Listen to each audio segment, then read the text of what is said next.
Ahí está.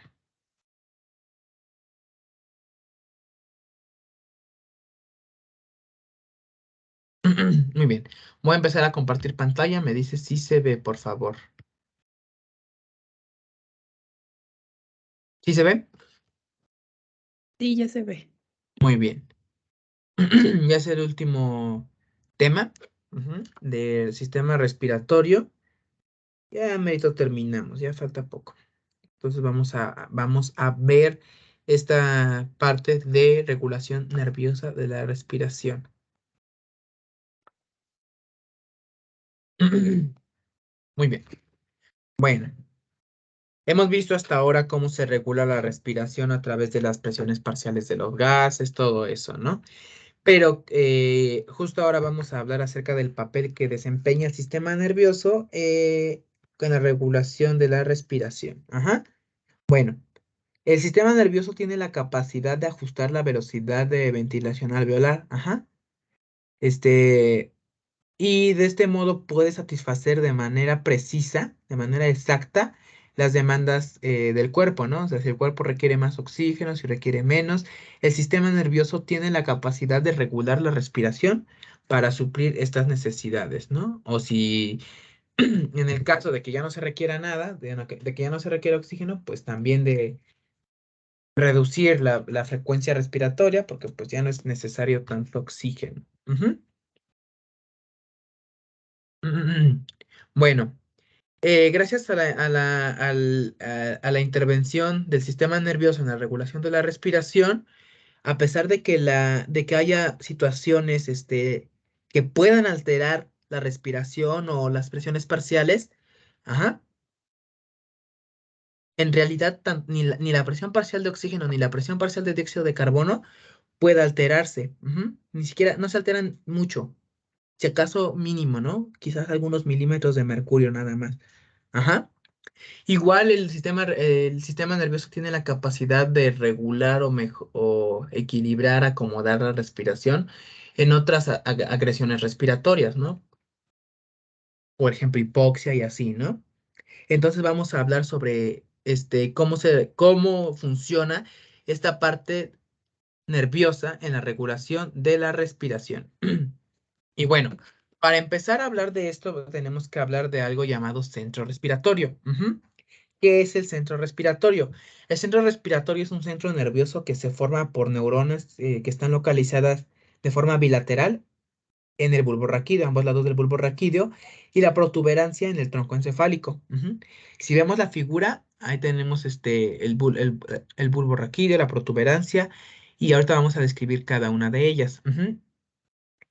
El centro respiratorio está dividido, digámoslo así, en tres partes principales. Ajá. La primera parte es dorsal o posterior. Y pues bueno, este grupo respiratorio que está en la parte posterior produce o se encarga principalmente de la inspiración. Esto produce principalmente la inspiración. La segunda parte, el segundo grupo es un grupo ventral o anterior que se encuentra en la porción ventrolateral del bulbo raquídeo y se encarga principalmente de la expiración, que es lo que vemos aquí. Ujú. Y número 3, tenemos al centro neumotáxico. El centro neumotáxico se encuentra en la porción, bueno, orientado hacia la porción, hacia la cara posterior de la protuberancia. Y el centro neumotáxico se encarga principalmente de controlar la frecuencia y la profundidad de la respiración. El centro neumotáxico es el que regula la frecuencia respiratoria y qué tan profundo inhalamos.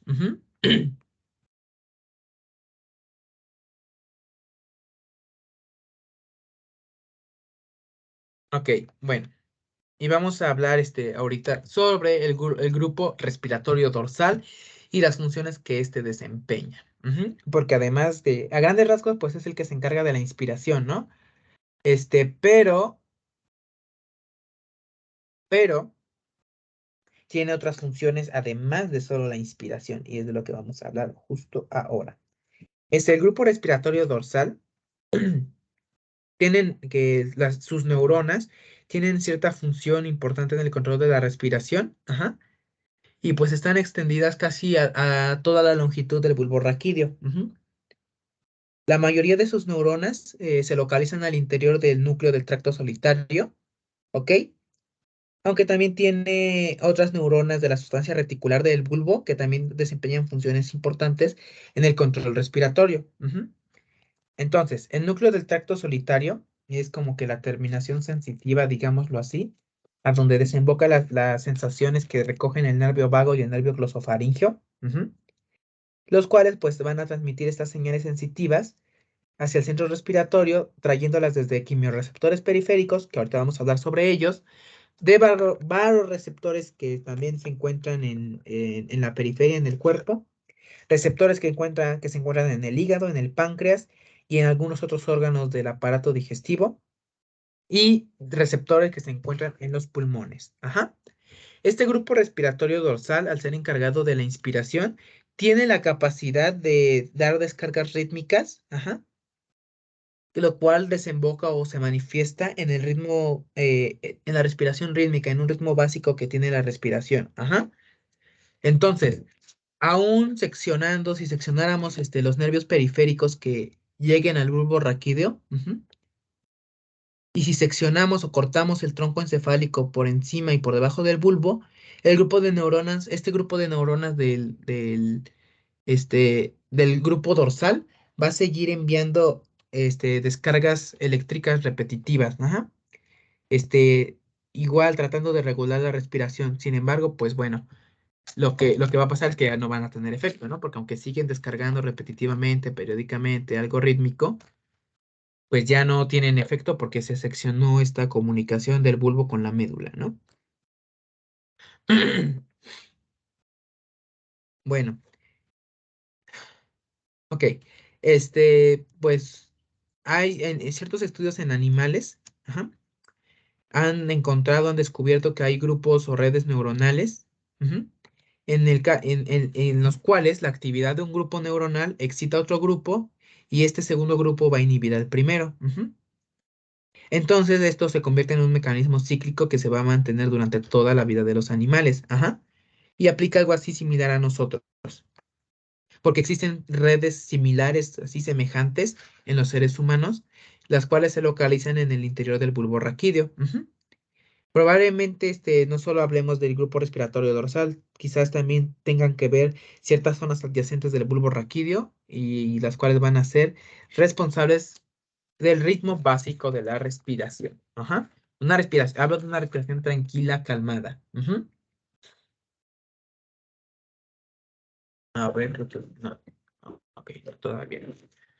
Bueno, como parte de las funciones del centro respiratorio dorsal, vamos a encontrar que puede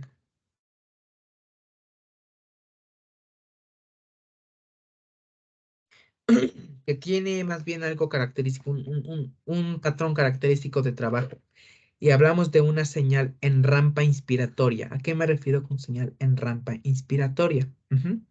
Bueno, la señal nerviosa, los impulsos nerviosos que este centro transmite a los músculos respiratorios, por ejemplo, el diafragma, no es algo así como es algo así espontáneo, instantáneo, ¿no? Así como de repente, de golpe, ¡pum! El potencial de acción. No, en el caso de la respiración calmada, tranquila, normal, va a empezar débil, el impulso nervioso va a empezar débil, va a empezar débil, pero va a aumentar de intensidad y de fuerza de manera gradual, ajá, a modo de una rampa en subida, ¿no?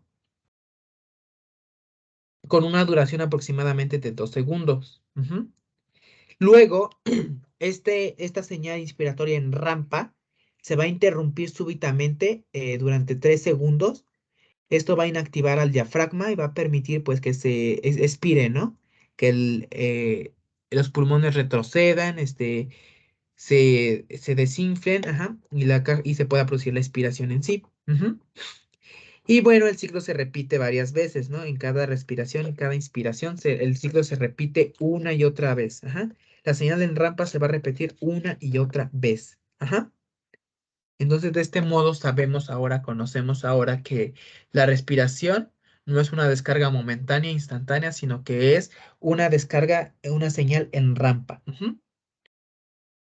Sin embargo, pues es ventajoso, ¿no? Esta señal en rampa porque nos permite realizar una respiración completa, porque si esta señal en rampa no existiera y el centro respiratorio dorsal estuviera enviando varios impulsos seguidos, respiraríamos jadeando, ¿no? Así como en vez de respirar completo, ¿no? La inspiración y la expiración completa.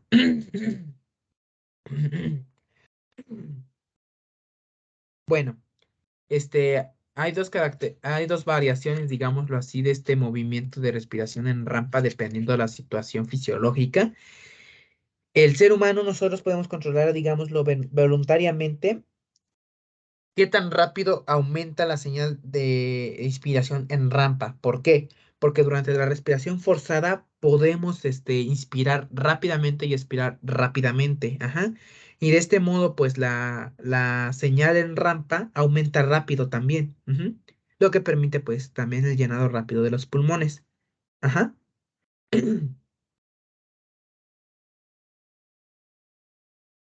Bueno, ahora, otra cosa que hay que señalar en esta parte de la señal en rampa es que hay un punto limitante, un punto límite, un punto ya final, en el que se va a interrumpir la rampa respiratoria. Ujú. Y pues esto tiene que ver o se relaciona con el control de la respiración. ¿Y a qué me refiero? Dependiendo cuánto tiempo dure la rampa inspiratoria, si dura mucho, pues se va a dar una respiración completa. Ajá. Pero si la rampa se interrumpe, va a cortar la duración de la inspiración, de la respiración. Ajá. Es de esta manera en que se puede controlar la frecuencia de la respiración, la frecuencia respiratoria. Si la señal en rampa es interrumpida, de forma prematura, vamos a respirar agitados. Ajá. Vamos a respirar jadeando. ¿Ok? Al contrario de lo que sucedería si dejo la señal que siga corriendo, que siga su ritmo, que siga normal, ¿no? Ok, continuamos. Y esto es lo referente, sí, la información referente a el grupo respiratorio nasal. Ya hablamos de sus funciones y vamos a continuar, vamos a hablar sobre el centro neumotáxico, que como ya vimos hace un momentito, a grandes rasgos, el centro neumotáxico, este, controla principalmente tanto la frecuencia como la profundidad respiratoria. Ajá. Pero ahorita vamos a profundizar un poquito más en las funciones del centro neumotáxico. Ujú. El centro neumotáxico está localizado anatómicamente en el núcleo parabraquial, que está en la porción dorsal del tronco encefálico, atrás de la protuberancia. Ajá. ¿Y qué va a pasar aquí? ¿Qué otra función tiene el centro neumotáxico? Su acción principal o su efecto principal adicional a la regulación de la frecuencia y la profundidad respiratoria va a ser como el control del punto de desconexión de la rampa inspiratoria. Ujú. Entonces, de esta manera, como el centro neumotáxico tiene la capacidad de desconectar la rampa, va a controlar la duración de la inspiración. Ajá. Tiene la capacidad de controlar la duración de la inspiración, ¿ok? Entonces, si la señal proveniente del centro neumotáxico es muy intensa, la inspiración dura aproximadamente medio segundo. Ajá. Entonces los pulmones solamente se llenarían muy poco. En cambio, si la señal del centro neumotáxico es muy débil, la inspiración podría durar 5 segundos o más y podría llenar los pulmones con cantidades mayores de aire, ¿ok?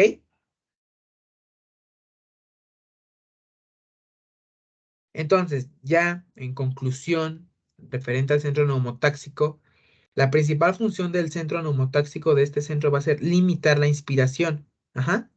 Entonces, como limita la inspiración, tiene un efecto secundario al también al aumentar o disminuir la frecuencia respiratoria. Ujú. ¿Por qué? Porque si limitamos la inspiración, se va a cortar tanto la inspiración como la expiración y cada ciclo respiratorio también se va a cortar. Ajá.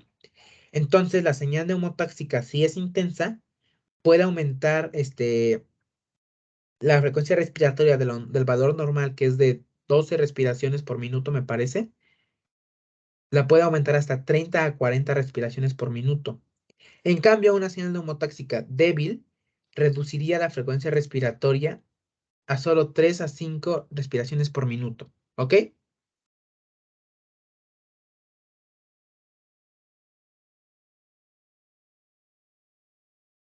Ok, Muy bien. Continuamos. Muy bien. Y vamos a hablar ahora ya del último centro respiratorio. ¿Cuál es? El centro respiratorio ventral. A grandes rasgos, este centro respiratorio ventral tiene la función de regular la expiración o generar la expiración, ajá, al contrario del dorsal. ¿Ok?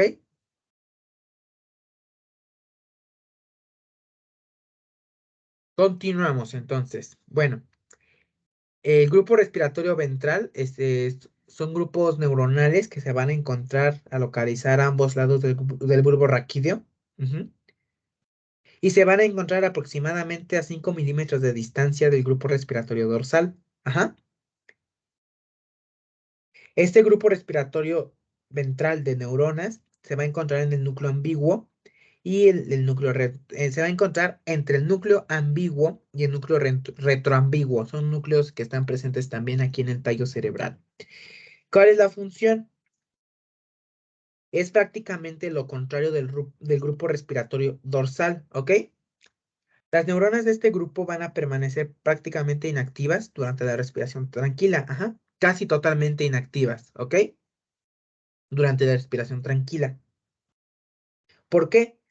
Bueno, la respiración tranquila se produce solamente por las señales repetitivas periódicas que produce el grupo respiratorio dorsal, las transmite al diafragma, y no es necesario una señal de inhibición porque el retroceso elástico de los pulmones y la desinfla los pulmones. Ajá. Ahora, estas neuronas normalmente no participan en el ritmo respiratorio. Ujú. Lo que pasa cuando se activan estas neuronas se activan cuando el impulso inspiratorio se hace más grande o mayor a lo normal. Ajá. Cuando se detecta que la inspiración está de más o como que la persona está inspirando de más, se activan estas neuronas y va a contribuir para expirar. Ujú.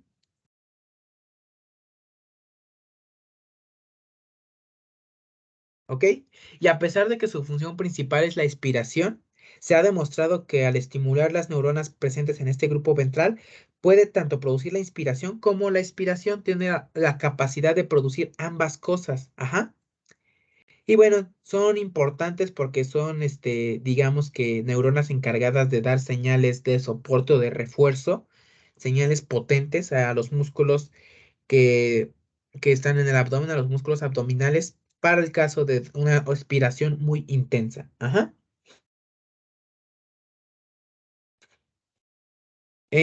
Bueno, ya hablando en el contexto clínico, este grupo de neuronas se activa cuando la persona está realizando ejercicio intenso, sobre todo, ujú, para poder facilitar o permitir una ventilación adecuada. ¿Dudas sobre este grupo respiratorio ventral? todo bien, gracias. Muy bien.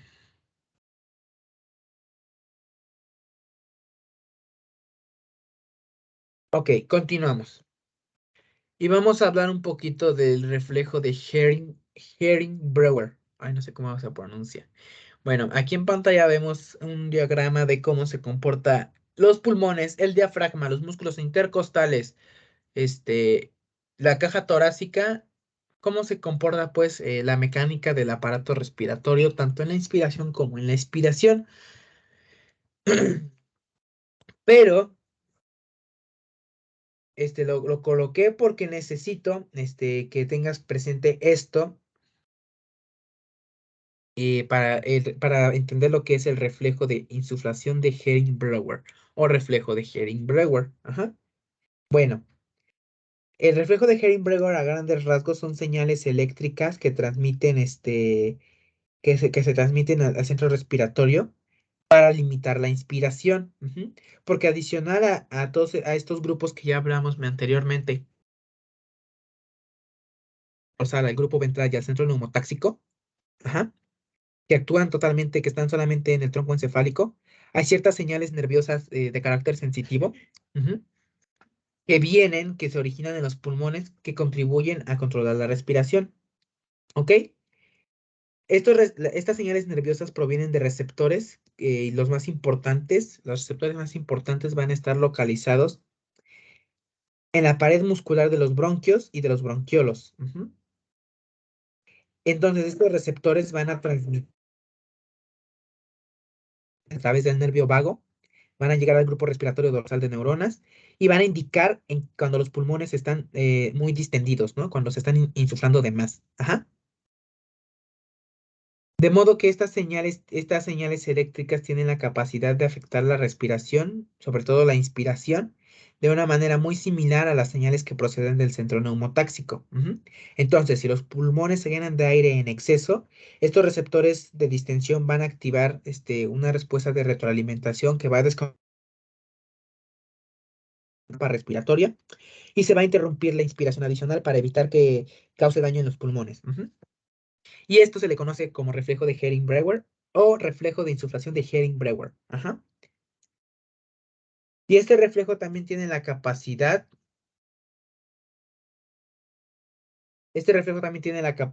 de aumentar la frecuencia respiratoria de forma similar que el centro neumotáxico. Ajá. Bueno, en seres humanos y en el contexto clínico, el reflejo de Hering-Bregor normalmente no se activa hasta que el volumen corriente alcanza un valor de 1.5 litros. Recordemos que el volumen corriente normal es de 500 mililitros. Entonces, solamente cuando el volumen corriente aumenta a valor normal, que sería 1.5 litros, este reflejo es el principal mecanismo protector para evitar que la insuflación pulmonar excesiva cause daño.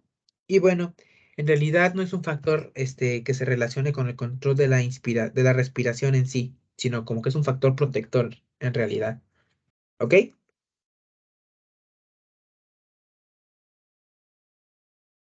Ok.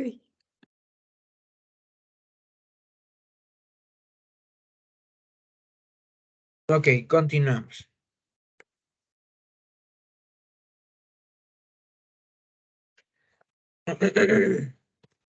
Bueno, ya hablamos este, sobre los mecanismos nerviosos que controlan la respiración, ¿ok?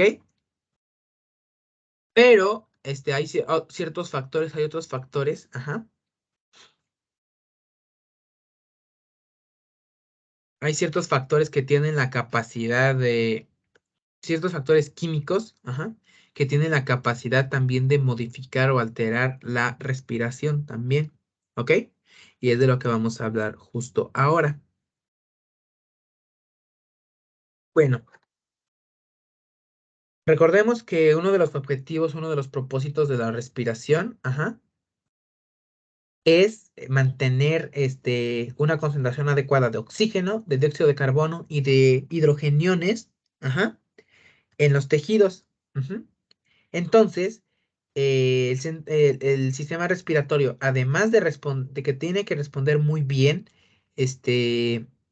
ante las alteraciones en la concentración de los gases, ajá, también tiene la capacidad de responder ante alteraciones del pH sanguíneo, ¿no? De la concentración de hidrogeniones en la sangre, ¿ok?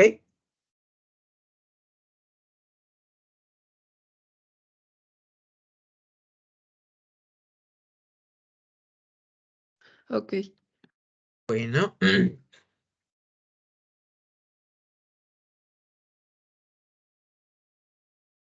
bueno, continuamos entonces. Me duele la espalda.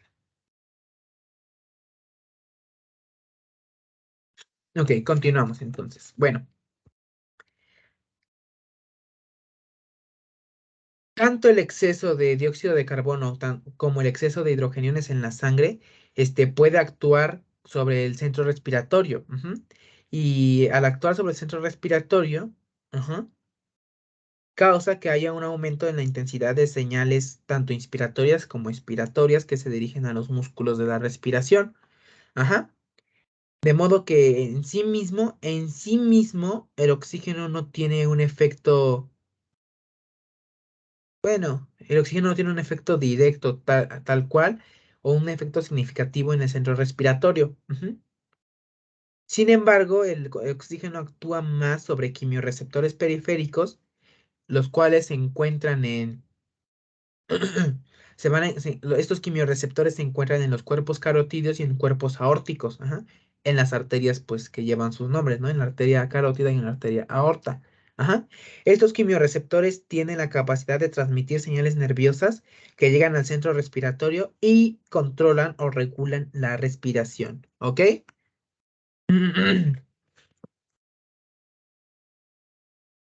Ok, bueno.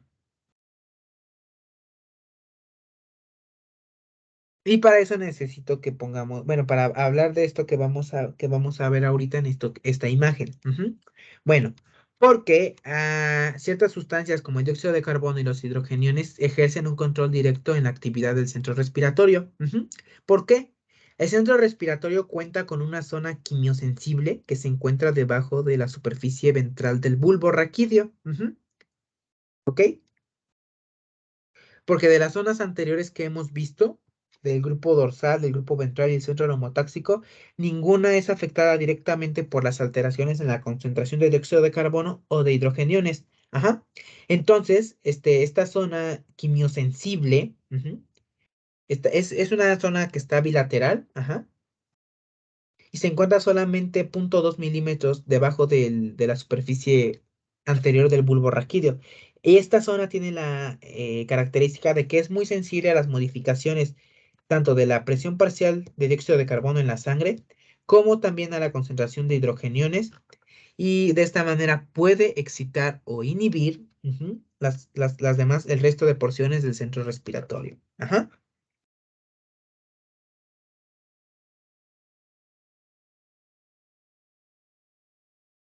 Ciertos estudios han revelado que probablemente las neuronas presentes en esta zona quimiosensible sean excitadas o estimuladas principalmente por iones hidrógeno. De hecho, se ha llegado a decir incluso que los iones hidrógeno son el único estímulo directo que afecta de manera importante a estas neuronas. Pero hay que señalar una cosa. Los iones hidrógeno no tienen la capacidad de atravesar la barrera hematoencefálica. O sea, sí la pueden atravesar, pero es muy complicado que lo hagan. Entonces, como no atraviesan la barrera hematoencefálica, en realidad la concentración de hidrogeniones en la sangre tiene un efecto, pues, menor en la estimulación de estas neuronas. ¿Ok? Ok. Ok. Entonces, ¿qué pasará con el dióxido de carbono? Bueno, el dióxido de carbono tiene la capacidad de estimular de manera indirecta, ujú, de manera indirecta las neuronas de la zona quimiosensible, ¿ok? ¿Y de qué modo? A pesar de que, a pesar de que el dióxido de carbono tiene un efecto indirecto en las neuronas de la zona quimiosensible, este, este efecto indirecto que tiene es muy potente. ¿Por qué? Primero, este efecto es conseguido, porque como después de que el dióxido de carbono sale del tejido y se une ¿cómo se dice? Al agua, forma ácido carbónico. Y ya, después el ácido carbónico se disocia en hidrogeniones y en bicarbonato. Pero bueno, pero ¿por qué el dióxido de carbono tiene un efecto más potente para estimular estas neuronas de la zona quimiosensible, ajá, que la concentración de hidrogeniones? Bueno, la barrera hematoencefálica no es muy permeable, no permite el paso a los iones hidrógeno, pero el dióxido de carbono puede atravesarla muy fácil, muy fácilmente. Entonces, si aumenta la presión parcial de dióxido de carbono en la sangre, también va a aumentar la presión parcial de dióxido de carbono en el líquido intersticial del bulbo raquídeo y en el líquido cefalorraquídeo. Entonces, ya que está adentro, ya que pasó la barrera hematoencefálica, adentro de esta barrera el dióxido de carbono va a reaccionar con el agua que está aquí dentro, se convierte otra vez en ácido carbónico y se va a disociar en, y en hidrogeniones y de este modo, se van a liberar iones de hidrógeno que van a entrar en contacto con la zona quimiosensible del bulbo raquídeo, aun cuando los hidrogeniones no puedan atravesar la barrera hematoencefálica, ¿ok? ¿Sí me di a entender o no?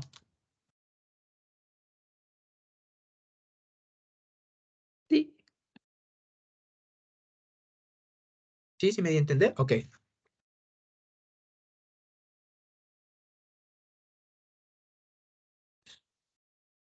Bueno, si tienes dudas, no dudes en decirme. Y con gusto la resolvemos. Bueno, continuamos.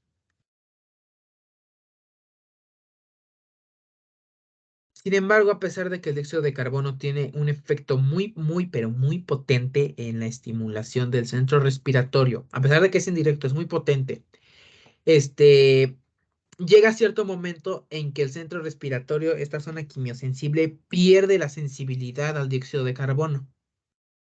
¿Cómo en qué caso puede ser? Bueno, sencillo. Durante las primeras horas que el cuerpo humano se expone a grandes concentraciones de dióxido de carbono, la excitación del centro respiratorio va a ser muy intensa, muy intensa, ¿ok? Pero después de más o menos 1 o 2 días, esta excitación va a ir disminuyendo de intensidad hasta que va a resultar en prácticamente una quinta parte del efecto inicial que tenía, ¿Por qué? Se debe a un mecanismo de reajuste renal, en la concentración de hidrogeniones que están circulando en la sangre y los acomoda, los equilibra a niveles normales. ¿Ok? ¿Y cómo lo consiguen? Pues los riñones aumentan el bicarbonato de la sangre, este bicarbonato se une al hidrogenión y bueno, al hidrogenión que está tanto en la sangre como en el líquido cefalorraquídeo y de esta manera disminuye la concentración. Pero bueno, este,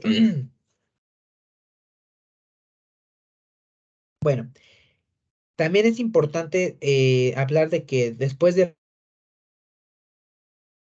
los iones bicarbonato difunden lento, pero difunden a través de la barrera hematoencefálica y se combinan con los iones hidrógeno que están cerca de las neuronas respiratorias y reducen la concentración de hidrogeniones de nuevo a concentraciones prácticamente normales. Entonces,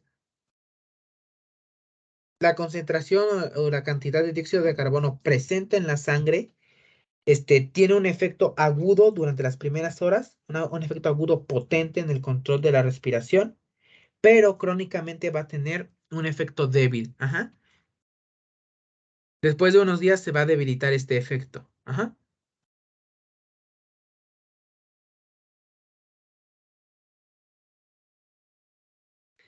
Y bueno, este fenómeno es lo que se observa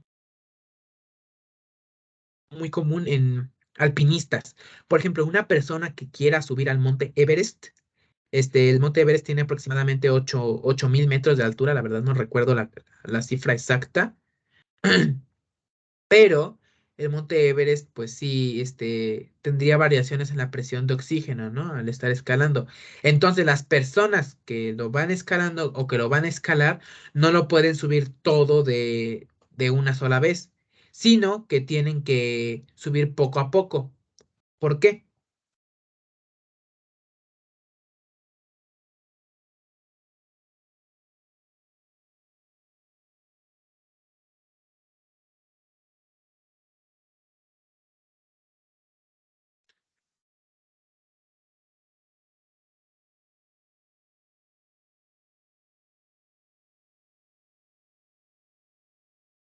¿Tú por qué piensas que tienen que subir lento los alpinistas?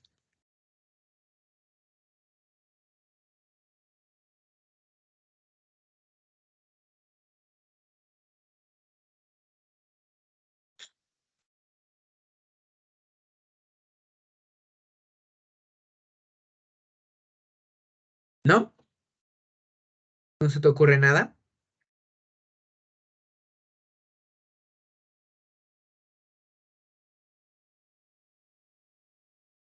¿Sí me escuchó o se Sí, perdió mi sí, sí. conexión? No, sí, sí, te escuchas. Ah, ok, entonces, ¿tú por qué piensas que pueden subir lento? Deben de escalar lento y no pueden subir toda la montaña en un solo día, como en un solo momento, ¿no? ¿Por qué no la pueden subir rápido la montaña? Por las diferencias de presión, ¿no? Ajá, pero ahora trata de correlacionarlo con esto que acabamos de ver, de mecanismo de adaptación, digámoslo así. Sí, adaptación, porque es adaptación. O esta pérdida de sensibilidad de la zona quimiosensible después de 1 o 2 días. Trata de correlacionarlo.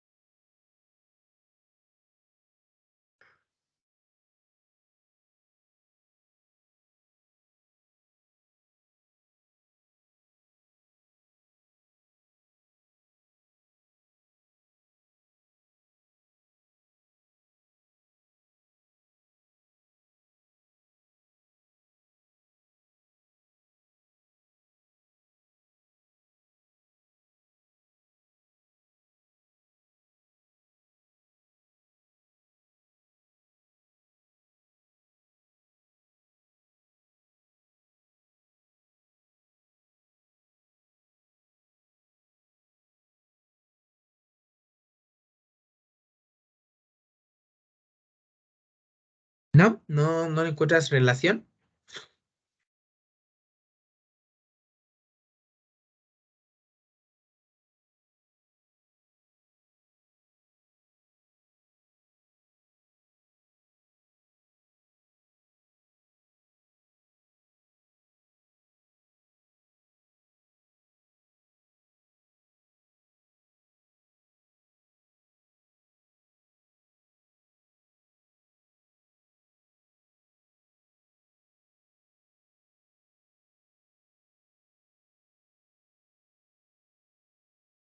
¿No?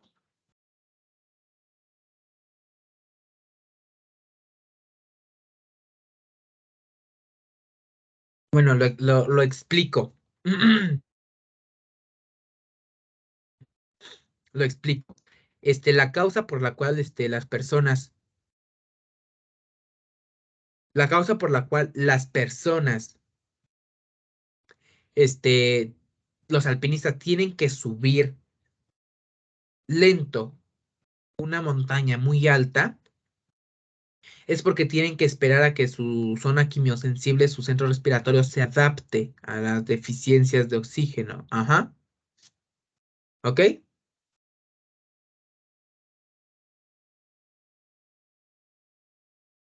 Sí, Ajá. Entonces, por eso tienen que subir una parte de la montaña.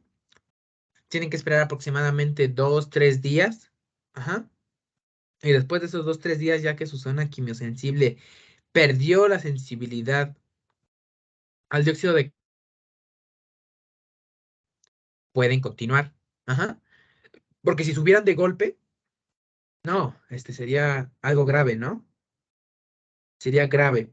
La persona, el alpinista moriría. Ajá. Bueno, pues entonces podemos continuar, ¿ok? Bueno, continuamos. Ya vimos el control químico de la respiración. Vamos a ver ahora efecto de las presiones parciales de los gases y de la concentración de hidrogeniones en la ventilación alveolar. Ujú. En esta imagen que tenemos en pantalla, se ve qué efecto tiene la presión parcial en la sangre y el pH de la sangre en la ventilación alveolar. Ujú. Veamos, se puede observar, puedes ver que hay un aumento muy marcado de la ventilación que se produce cuando aumenta la presión parcial de oxígeno. Ajá. Y por eso aumenta la respiración. Veamos que aquí está lo normal, 40 y ve. más o menos aquí al 50 ya cuánto elevó al 60, pero al 70 observa cuántos aumentó la ventilación alveolar. Ajá. Conforme aumenta la presión parcial de dióxido de carbono.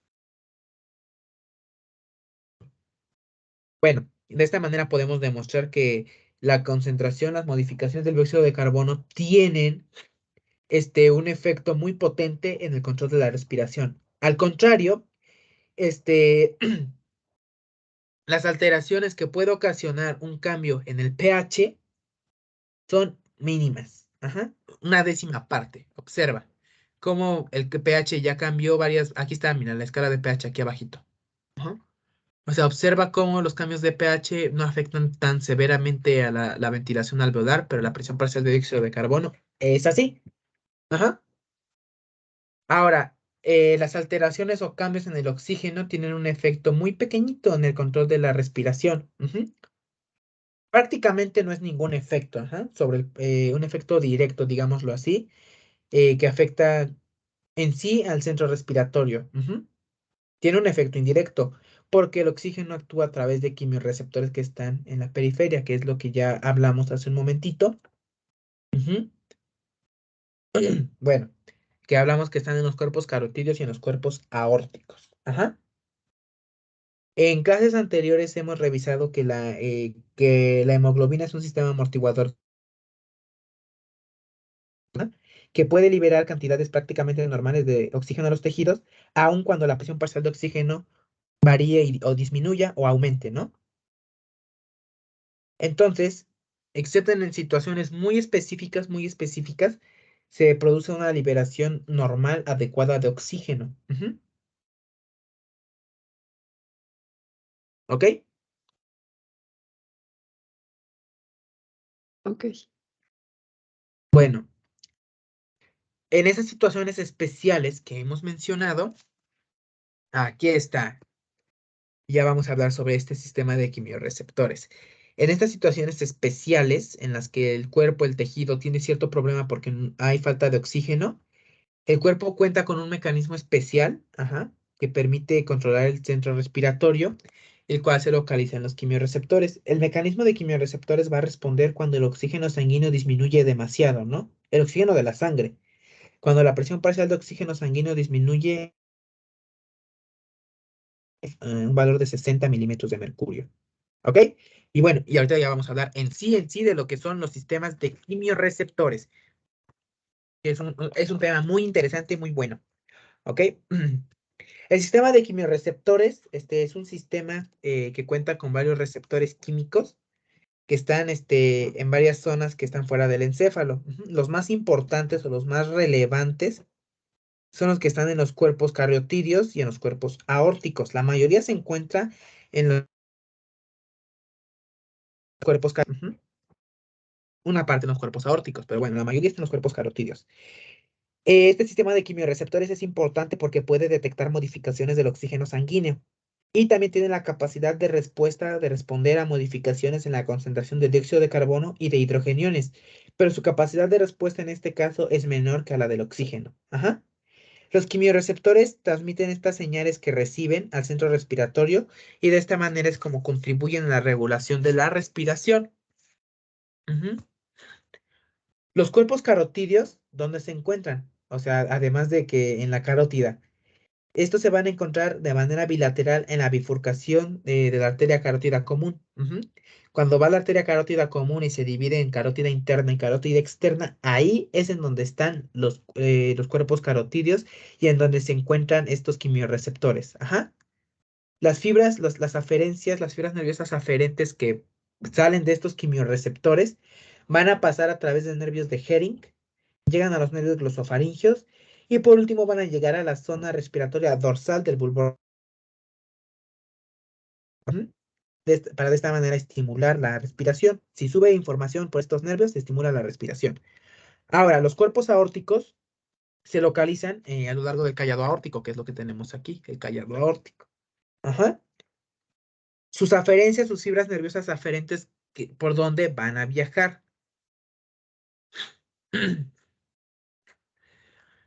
Las aferencias de los cuerpos aórticos, ajá, van a viajar a través de los nervios vagos y van a llegar igual a la zona respiratoria, a la zona dorsal del bulbo raquídeo, ¿ok? Igual van a llegar al mismo lugar, pero van a viajar van a viajar por rutas diferentes, por nervios diferentes. Ajá. Cuerpos carotídeos van a viajar por los nervios glosofaringios. Bueno, su información va a viajar por los nervios glosofaringios. Y de los cuerpos aórticos, la información va a viajar por los nervios vagos. ¿Ok?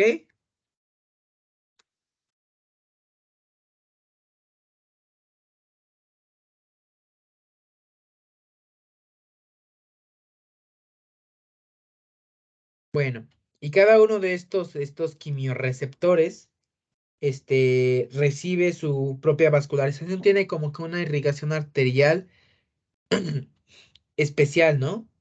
Que le llega a través de una arteria diminuta, una arteria muy pequeña, la cual se va a originar directamente del tronco arterial que está cerca. Ajá.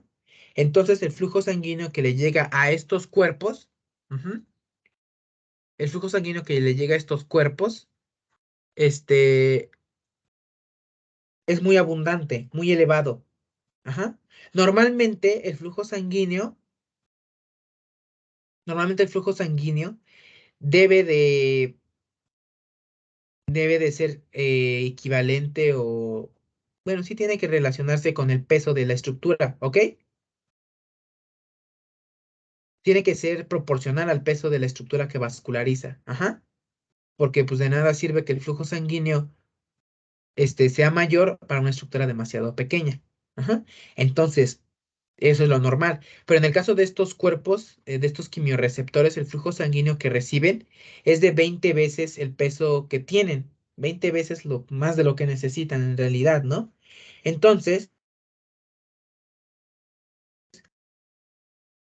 estos quimiorreceptores en realidad no reciben así tal cual oxígeno, no extraen oxígeno de la sangre, porque como siempre están expuestos a sangre arterial, ajá, casi nunca reciben oxígeno, ¿ok? Siempre están expuestos a sangre arterial, nunca les llega sangre venosa. Entonces, pues por eso siempre los valores de presión parcial de oxígeno a los que están expuestos son los de la sangre arterial, ¿ok? Ok. Muy bien. Continuamos. Ya hablamos un poco del sistema de quimiorreceptores, vamos a pasar aquí y vamos a hablar de el efecto que tiene la disminución de oxígeno arterial y cómo estimula los quimiorreceptores. Y bueno, cuando la concentración de oxígeno que está en la sangre disminuye, en la sangre arterial disminuye debajo de lo normal, va a haber una intensa estimulación en los quimiorreceptores. Ajá. ¿Por qué? Porque se requiere de más oxígeno. Entonces, estos impulsos nerviosos son muy sensibles a las modificaciones de presión parcial de oxígeno en las arterias que se encuentran en un intervalo de 60 a 30 milímetros de mercurio. Aquí está. 60, 30, bueno, 30 a 60 milímetros de mercurio por aquí. Ajá. Porque en este intervalo, la saturación de la hemoglobina va a disminuir muy rápido. Por ejemplo, aquí presión parcial arterial 500, pues no hay como que mucho, ¿no? Porque en realidad hay mucho oxígeno. Igual hasta acá, hasta 100. Pero como a partir de aquí está el 50, como por aquí está el 60, a partir de aquí empieza a bajar, a bajar la presión parcial de oxígeno. ¿Qué pasa con los impulsos nerviosos? Empiezan a aumentar, aumentar, aumentar, aumentar, aumentar, aumentar la frecuencia de disparo. Ajá. ¿Quedó claro?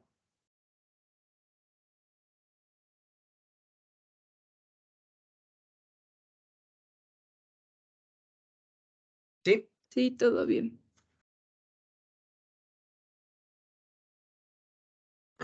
Muy bien, continuemos entonces.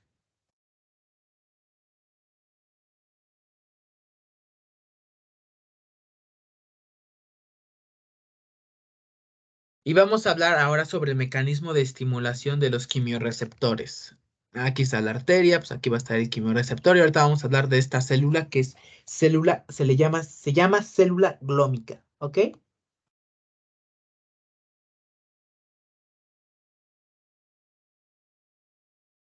Bueno, el mecanismo exacto, ajá, el mecanismo exacto se desconoce. Ajá.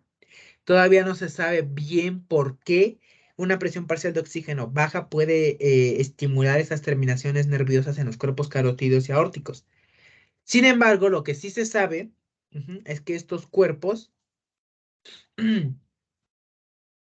tienen células, que son estas células glómicas que están que está aquí en medio en la imagen, que tiene aspecto como célula glandular.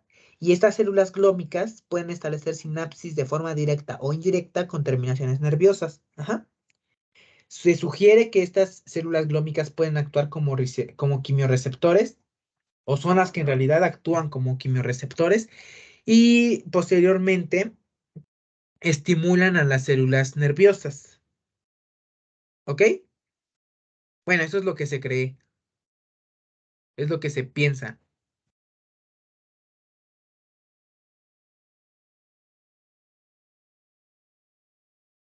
Porque las células glómicas, estas células glómicas, tienen canales, cuentan con canales de potasio que son sensibles a oxígeno. Los, estos canales de potasio son inactivados si los niveles de oxígeno disminuyen. Esta inactivación del canal de potasio va a causar una despolarización en la célula, lo que va a abrir canales de calcio activados por voltaje, va a aumentar la concentración intracelular de iones calcio y el aumento en la concentración de iones calcio va a estimular la liberación de neurotransmisores que van a activar las neuronas que están cerca de ahí, que van a enviar las señales al sistema nervioso central, específicamente al centro respiratorio, y van a estimular la respiración, ¿ok? Algunos estudios sugerían, sí, algunos estudios daban información. Se pensaba que los principales neurotransmisores involucrados podrían haber sido la dopamina o la acetilcolina. Sin embargo, estudios recientes, sugieren que el neurotransmisor que excita las fibras nerviosas, que es liberado por las células glómicas, se piensa que puede ser el ATP, ¿ok?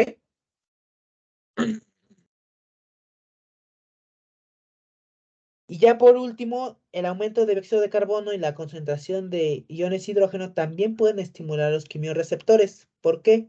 Un aumento en la concentración de alguna de estas sustancias tiene la capacidad de excitar o de estimular los quimiorreceptores y de esta manera pueden afectar de manera indirecta la actividad respiratoria. Sin embargo, pues los efectos directos de estas sustancias, tanto del dióxido como del hidrogenión, sobre el centro respiratorio son muy potentes, de forma directa, o sea, que primero, o sea, que es más potente el efecto que realiza de forma directa el dióxido de carbono y los hidrogeniones sobre el centro respiratorio, ajá, que el que hacen o el que tienen sobre los cuerpos, sobre los quimiorreceptores, ¿ok?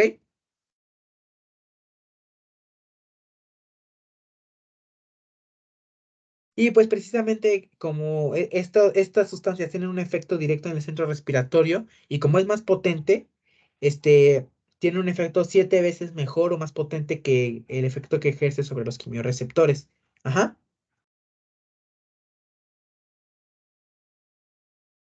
Pero pues bueno, a pesar de estas diferencias y de que es mejor la estimulación que tienen que ejercen sobre el centro respiratorio directo, ajá, la estimulación que ejerce el dióxido de carbono a través del quimiorreceptor periférico tiene una rapidez 5 veces mayor que la estimulación central. Entonces, cuando el dióxido de carbono estimula el centro respiratorio directamente, es 7 veces más potente. Pero cuando estimula un quimiorreceptor, la velocidad de estimulación va a ser 5 veces mayor. Ajá, ¿ok? De modo que se piensa, se cree que estos quimiorreceptores y la relación que tienen con el dióxido de carbono puede ser una respuesta importante, ajá, puede ser una respuesta importante de adaptación al ejercicio. Ajá. ¿Ok? ¿Quedó claro?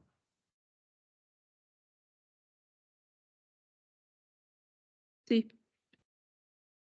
¿Dudas? ¿O podemos continuar? podemos continuar. Muy bien.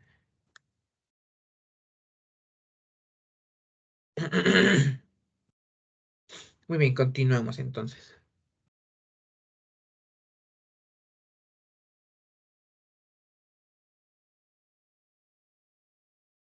Y vamos a hablar sobre el efecto que tiene la presión parcial de oxígeno eh, baja, sobre todo la presión parcial de oxígeno baja para poder estimular la ventilación alveolar en caso de que el dióxido de carbono y la concentración de hidrógeno pueda, bueno, se mantenga normal, ¿no? Y es lo que vemos en la imagen. Si ves, la presión parcial de oxígeno se está manteniendo constante. Ajá. Pero la presión parcial de oxígeno no, la presión parcial de oxígeno está baja. Ujú. ¿Ok? Entonces, en esta imagen podemos ver que hay un efecto prácticamente nulo sobre la ventilación. Ajá. Porque, pues bueno, la ventilación alveolar se mantiene normal mientras no varíe la presión parcial de dióxido de carbono o la presión parcial de hidrogenio, o la concentración de hidrogeniones, perdón. Y bueno, mientras la presión parcial de oxígeno no se mueva de 100 milímetros de mercurio, pues el efecto también va a ser prácticamente nulo. Pero si la concentración, la presión de oxígeno baja de 100 milímetros de mercurio, este, a 60 milímetros de mercurio, la ventilación puede aumentar a veces al doble de la frecuencia. Ajá. ¿Ok?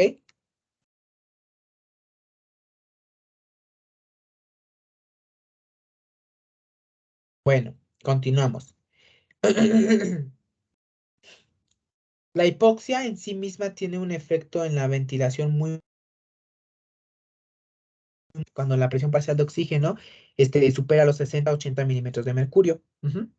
Entonces, en una persona que vive a nivel del mar, donde la presión parcial de oxígeno es pues la promedio, la que se usa como referencia, el valor de referencia, en estas personas la presión parcial de dióxido de carbono y la concentración de hidrogeniones son las encargadas principalmente de regular la ventilación alveolar en las personas sanas, ¿ok? Y bueno, vamos a ver qué sigue. Ah, ok, todavía no. Todavía no pasamos a esto. Muy bien.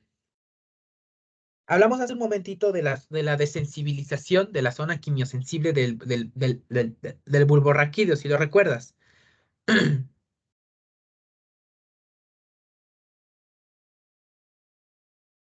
¿Sí lo Sí, recuerdas? sí, Ok. A mí. Bueno, eso es, digámoslo así, eh, el fenómeno de aclimatación. Ajá. El fenómeno de aclimatación. ¿Qué es el fenómeno de aclimatación? Bueno. El fenómeno de aclimatación que ya vimos hace un momentito se da también cuando hay una situación crónica de respiración de cantidades bajas de oxígeno, lo cual va a estimular un poquito más la respiración. Ajá. Es lo que sucede a los escaladores. Ujú. Esto es lo que observan los escaladores, que ellos observan que ascienden lentamente la montaña, se tardan lo necesario, los días necesarios, y no la suben de golpe en un periodo de horas, pueden respirar mejor, con una profundidad mayor, y pueden soportar concentraciones atmosféricas de oxígeno mucho menores a lo normal, ¿no? Lo cual no podrían realizar o llevar a cabo si subieran de golpe. Esto es lo que conocemos como fenómeno de aclimatación. Ajá. ¿Por qué? Como ya habíamos mencionado y lo volveremos a recalcar, en un plazo de aproximadamente 2 a 3 días, el centro respiratorio del tronco encefálico va a perder el 80% de su sensibilidad a las modificaciones de presión parcial de dióxido de carbono y a la concentración de hidrogeniones. Entonces va a dejar de producirse una eliminación excesiva de dióxido de carbono. Ajá. Y pues bueno, el oxígeno puede activar el aparato respiratorio. Ujú. en estas condiciones a un nivel mucho mayor que la ventilación alveolar. ¿Ok?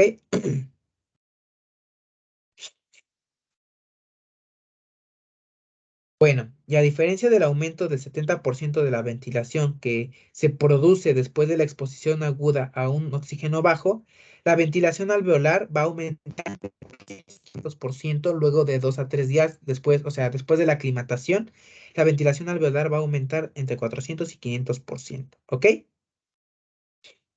Y esto ayuda a aportar oxígeno adicional al alpinista al que está escalando la montaña.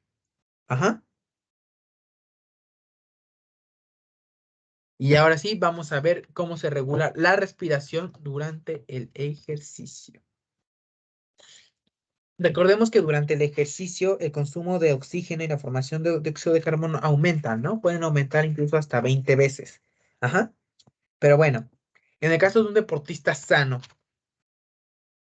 en el caso de un deportista sano, que es referencia como lo que se presenta en la imagen que está en pantalla, en esta gráfica, ajá, la ventilación alveolar va a aumentar en paralelo al metabolismo de oxígeno. ¿A qué me refiero? Los puntitos negros, es la tasa metabólica, el consumo de oxígeno por los tejidos y por las células. Y la línea roja indica el aumento o la variación en la ventilación alveolar. Entonces podemos ver que es un aumento prácticamente semejante, ¿no? Similar, ¿no? ¿O cómo lo ves tú? Si te das cuenta, es muy parecido, ¿no? Muy parecido.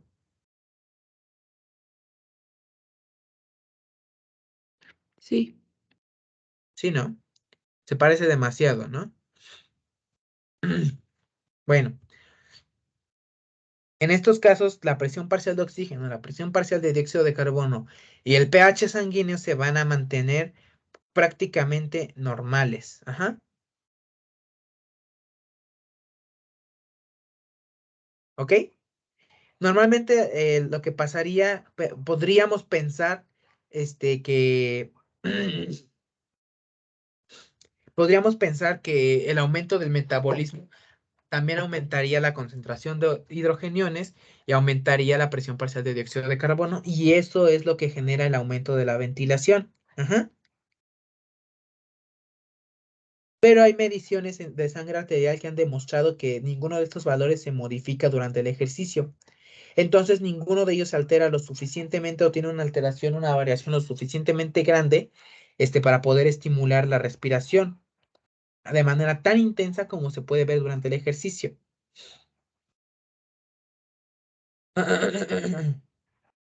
Se piensa, o se cree que el cerebro, cuando transmite la señal motora a los músculos que realizan el ejercicio, a la vez también transmite impulsos que viajan al tronco encefálico, que excitan el centro respiratorio y por lo tanto va a excitar hasta al sistema respiratorio. Ujú.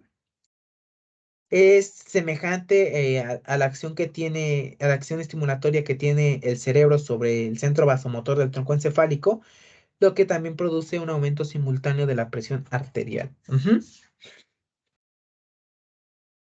Porque si te das cuenta, en realidad cuando empezamos a hacer ejercicio, la mayoría del aumento de la ventilación, de la respiración, cuando se acelera la frecuencia respiratoria, inicia prácticamente en cuanto empezamos a ejercitarnos. Mucho tiempo antes de que se puedan modificar las sustancias químicas de la sangre, ¿no? Por lo que se cree o se piensa, se le atribuye mayor peso al poder de las señales neurógenas que pueden transmitirse directamente del centro respiratorio, ajá, que se dirigen a los músculos del cuerpo y al sistema respiratorio. ¿Ok? Y vamos a hablar también sobre la interrelación que tienen la interrelación que existe entre factores químicos y nerviosos en el control de la respiración durante el ejercicio. Y es muy interesante esto también.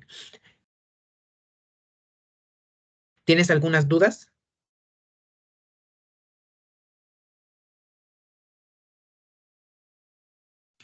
todo bien, gracias. ¿Segura? Sí, gracias. Muy bien. Entonces continuamos. Vamos a ver esta correlación que existe entre los factores químicos y nerviosos en el control de la respiración durante el ejercicio. Vamos a verlos justo ahora. Muy bien. Cuando una persona realiza ejercicio, las señales nerviosas estimulan directamente al centro respiratorio, ujú, para que se pueda aportar el oxígeno necesario y a la vez eliminar el dióxido de carbono. Ajá. Pero hay ciertas ocasiones en que dichas señales pueden ser o muy intensas o pueden ser muy débiles. Ajá. Puede tender a cualquiera de los dos extremos. Ajá. En este caso, entran en acción los factores químicos en el ajuste de la respiración durante el ejercicio, cuando estas señales son o muy intensas o muy débiles. Ajá. Porque pues el objetivo también es evitar que las concentraciones de la presión parcial de dióxido de carbono y la concentración de hidrogeniones se altere demasiado. Ajá. Entonces, pues bueno, vamos a continuar hablando de esto. Esto es lo que vemos aquí en la imagen que está en pantalla. En la curva inferior podemos ver las modificaciones que sufre la ventilación alveolar en un periodo de ejercicio de 1 minuto. Ujú. Y la curva superior nos ilustra las modificaciones que tiene la presión parcial de dióxido de carbono durante el ejercicio. Ujú. Veamos que al inicio del ejercicio la ventilación alveolar aumenta prácticamente instantáneamente, sin que aumente la presión parcial de dióxido de carbono en las arterias. Observa, ventilación alveolar, litros por minuto, y ve cómo aumenta hasta 14, pero la presión parcial de dióxido de carbono en las arterias se mantiene, pues digamos, prácticamente estables, más hasta como que baja, ¿no? Ajá. En realidad no se altera mucho. Ajá. Y bueno, este aumento de la ventilación que ya vimos, como es tan grande, al inicio produce una disminución de la presión parcial de dióxido de carbono debajo de lo normal. Ajá. Se propone que es un mecanismo mediante el cual el sistema respiratorio se adelanta a la presión de carbono anticipación para que se produzca una ventilación alveolar adicional antes de que sea necesaria.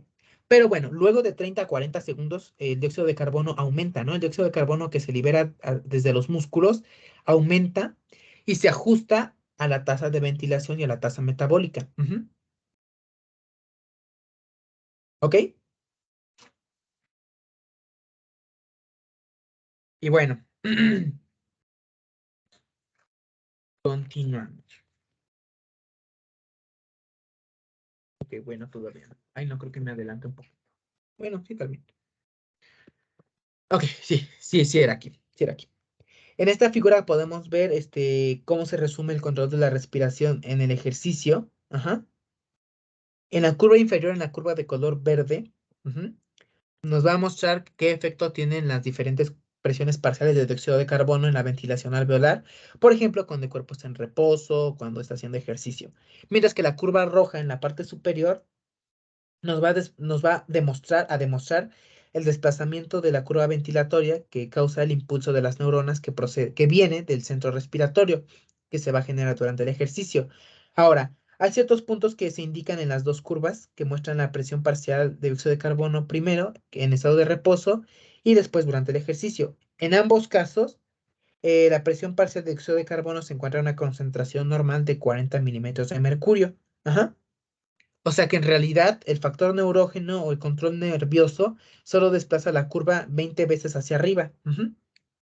Y de este modo la ventilación alveolar se adapta más a la velocidad de liberación de dióxido de carbono, ujú, para mantener de esta manera la presión parcial de dióxido de carbono en las arterias cerca del valor normal.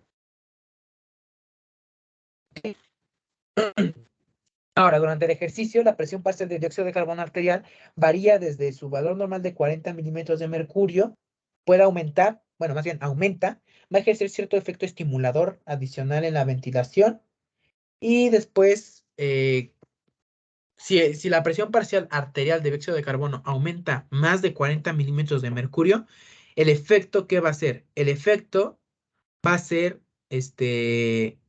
estimulador, pero si la presión parcial de dióxido de carbono disminuye por abajo de 40 milímetros de mercurio, ¿qué va a pasar? Pues este efecto se va a inhibir. Ajá. Tiene funciones contrarias y complementarias. Bueno, no contrarias, sino complementarias. Ajá. Bueno, contrarias y complementarias. Más bien, contrarias y complementarias. Ujú. ¿Dudas? Porque vamos a pasar ahorita a ver un poquito de algunas patologías y vamos a, bueno, ya para ir terminando el tema. ¿Tienes dudas? No, por el momento no.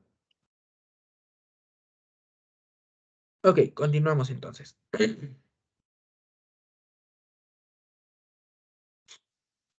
Mi gargantita.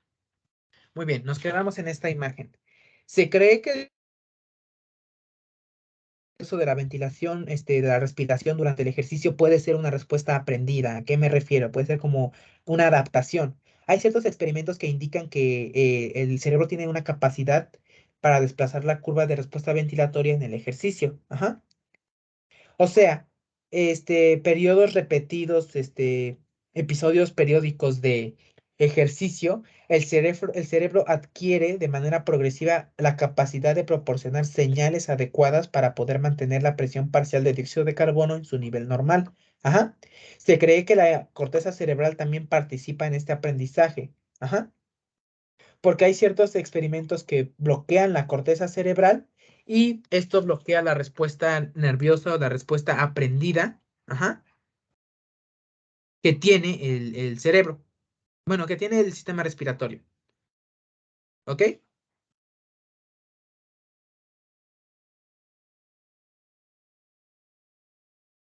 ¿Dudas? No, todo bien.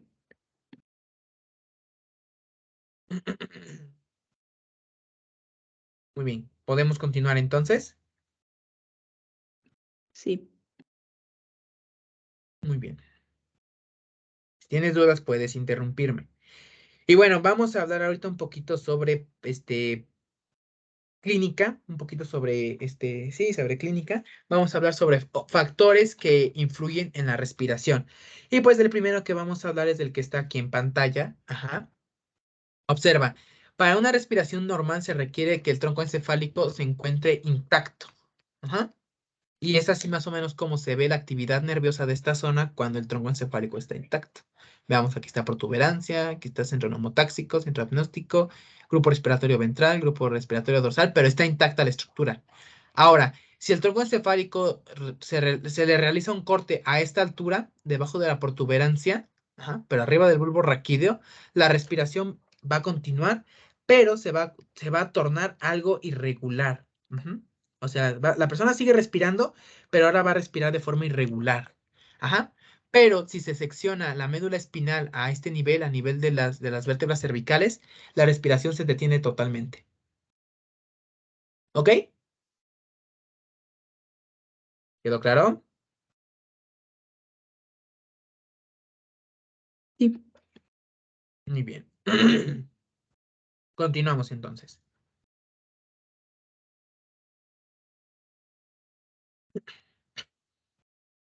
Esto es lo primero de lo que vamos a hablar respecto a... Es lo primero de lo que vamos a hablar respecto a factores que pueden influir en la respiración. Ajá, es lo primero de lo que vamos a hablar. ¿Qué es lo que sigue? Vamos a hablar de ciertas patologías que pueden influir o afectar la respiración. Y lo primero que vamos a ver es la irritación de las vías aéreas. Recordemos que las vías aéreas son muy sensibles a factores, a cosas que las puedan irritar.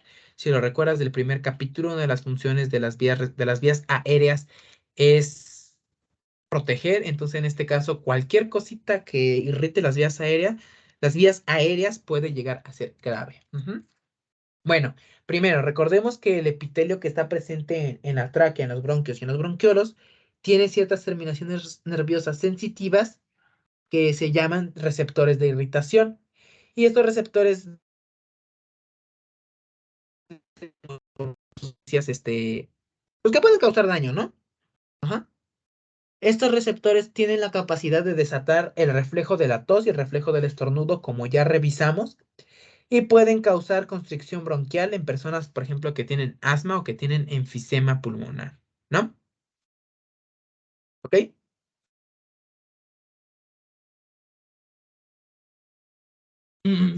Ok. Muy bien, esa es la primera cosa que puede alterar. Vamos a hablar sobre los receptores J pulmonares. No encontré una imagen así específica de dichos receptores, pero bueno. Estos receptores se han descrito como terminales nerviosas sensitivas que se encuentran en la pared alveolar. Por eso traje esta imagen de alveolos pulmonares. Ajá. Estos receptores se encuentran en yuxtaposición o yuxtapuestos, o sea, como encimados a los capilares pulmonares. Y es por eso que se denominan así, porque yuxtaposición en inglés se escribe con J. Ajá. Entonces, por eso se escribe así. Y bueno, estos receptores se estimulan, reciben su estimulación especialmente cuando los capilares pulmonares están llenos de sangre o cuando hay un edema pulmonar, por ejemplo, insuficiencia cardíaca congestiva. No está claro, digámoslo así, todavía la importancia funcional de estos receptores, pero su excitación, su estimulación puede causar sensación como de disnea, ¿ok? Siguiente, vamos a hablar sobre edema cerebral. Son tipos de edema: edema vasogénico originado por extravasación de líquido de los vasos sanguíneos y edema citotóxico causado por destrucción de células. Pero independientemente del tipo de edema cerebral del que estemos hablando, el edema cerebral tiene la capacidad de deprimir al centro respiratorio. Ujú. Puede deprimir al centro respiratorio. ¿A qué me refiero? Bueno, el edema cerebral, cuando hay un edema cerebral, se deprime y prácticamente a veces hasta desaparece. Puede tanto deprimirse como desactivarse la función del centro respiratorio. Ajá. Porque es como una conmoción, como si hubiera recibido un golpe. Ajá. Ahora, bueno, cuando una persona se golpea la cabeza por ejemplo, en una pared, en un accidente o así, pero se golpea contra un objeto sólido la cabeza, el golpe va a producir que se inflamen los tejidos cerebrales que se lesionaron. Estos tejidos van a comprimir las arterias cerebrales contra la bóveda craneal, contra el cráneo, y van a bloquear la vascularización cerebral. Ujú. Y ese es, por ejemplo, en el caso de un golpe. Ajá. Este cerebral se puede tratar, se puede aliviar los síntomas de depresión del centro respiratorio, se pueden aliviar temporalmente al inyectar intravenoso una solución hipertónica, por ejemplo, una solución muy concentrada de manitol. Ajá. Porque estas soluciones, por su osmolaridad, porque como son muy concentradas, son hipertónicas, van a poder eliminar parte de los líquidos que están en el encéfalo y de esta manera pueden aliviar la presión dentro del cráneo y pueden restablecer la respiración durante algunos minutos. Pero pues es importante. Sobredosis de anestésicos y narcóticos. Ujú. Otra cosa que puede alterar la función del centro respiratorio. Ajá. Normalmente la causa más frecuente tanto de depresión respiratoria y de parada respiratoria es la sobredosis con narcóticos, con fármacos anestésicos. Ajá. Por ejemplo, la que tenemos aquí es el pentobarbital sódico. El pentobarbital sódico, bueno, el pentobarbital se usa mucho con fines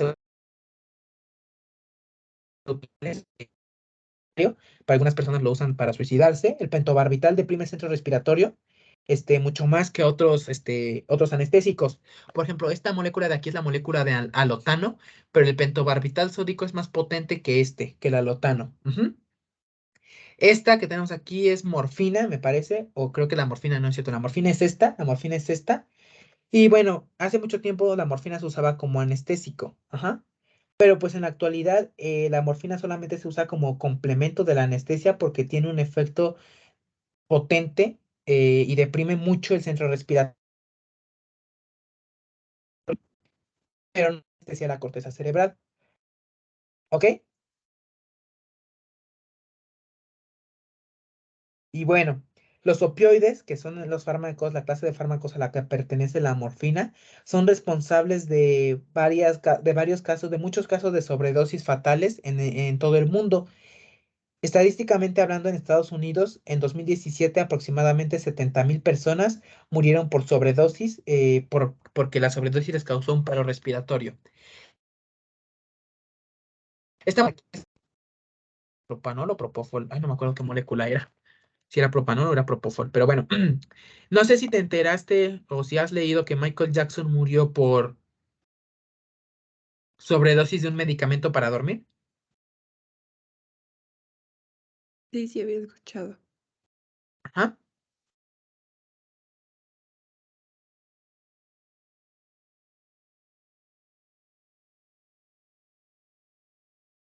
Bueno, Michael Jackson, sufrió un paro cardiorrespiratorio, pero bueno, no, digamos que no fue, pues, bueno, no fue a propósito, ¿no? No fue algo a propósito. Michael Jackson murió por una intoxicación, una sobredosis de propofol, que es lo que tenemos aquí, y benzodiazepinas. Ajá. Las benzodiazepinas también sirven como depresores del sistema nervioso central. Pero en este caso, este es el propofol, que es uno de los encargados de que el centro respiratorio de Michael Jackson se deprimiera tanto al punto de que este murió. ¿Ok?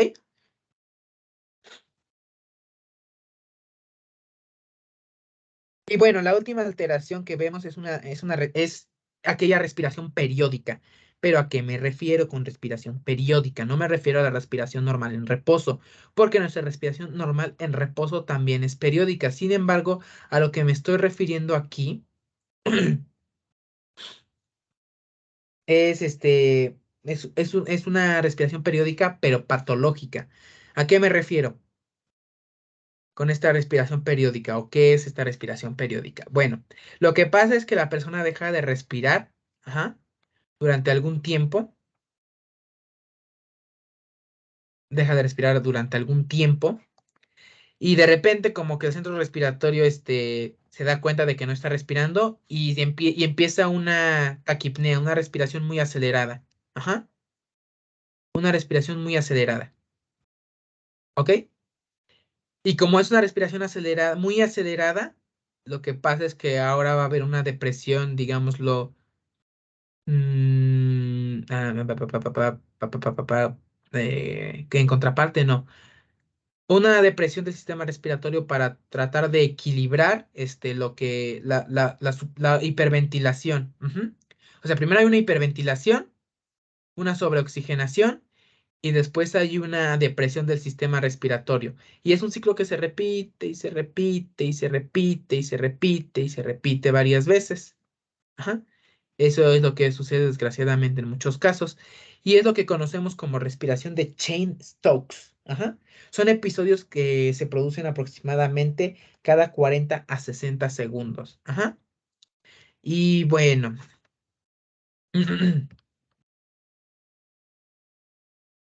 Aquí nos vamos a detener porque ya no, ya lo que